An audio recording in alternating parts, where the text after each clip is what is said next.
Hi, this is John McGuire at the McGuire Law Firm, and I'm going to talk a little bit about a federal tax lien or notice of federal tax lien. So many people will get a lien and a levy confused. A levy is an actual taking of property, whereas a lien shows an interest in property. So what happens in terms of a federal tax lien is a taxpayer will accrue a liability, and once the IRS issues a request for payment, technically 10 days after that notice and failure to make payment, there is a statutory lien. This is not the notice of federal tax lien, though, that most people have an issue with or question. The notice of federal tax lien is issued later, typically once multiple notices have been issued and the taxpayer has failed to resolve the liability and or establish an agreement. What that lien is it's a blanket tax lien that attaches to all of the taxpayer's assets, from their home to their car, anything they own. The asset that's likely to impact the most is going to be real property. The IRS will typically file the lien in the county where the taxpayer lives, and it will attach to their property.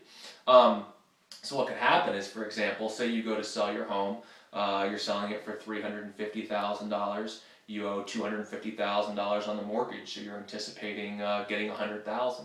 Well, if you were to owe the IRS money, and say the IRS had filed a tax lien for $75,000, they are going to get that money through the closing of the property. The title company, to pass clear title, is going to pay off all the liens, typically in order, basically, which gets into the priority of a lien, which the IRS is usually going to be subordinate to a lien or to a mortgage that was prior to the IRS lien. But anyhow, the lien also is going to become public knowledge. You're going to get a lot of solicitations from probably a lot of companies that are promising the sun, the moon, the stars to save you money, and it can impact credit.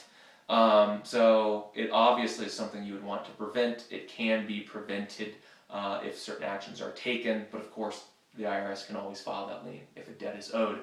Technically, the only real way to guarantee it being released is to pay the debt or put up a bond, or in some circumstances have assets with equity twice the value of the tax lien, which usually if you could put up a bond or had assets of twice the value, you'd be able to pay the debt and wouldn't have a lien to begin with. Anyhow, if you have a tax lien, these are issues that my law firm deals with, and we can help you resolve the overall matter that's creating the lien, prevent the issue from happening in the future. Please feel free to give us a call. We offer a free consultation to all potential clients. Thank you very much.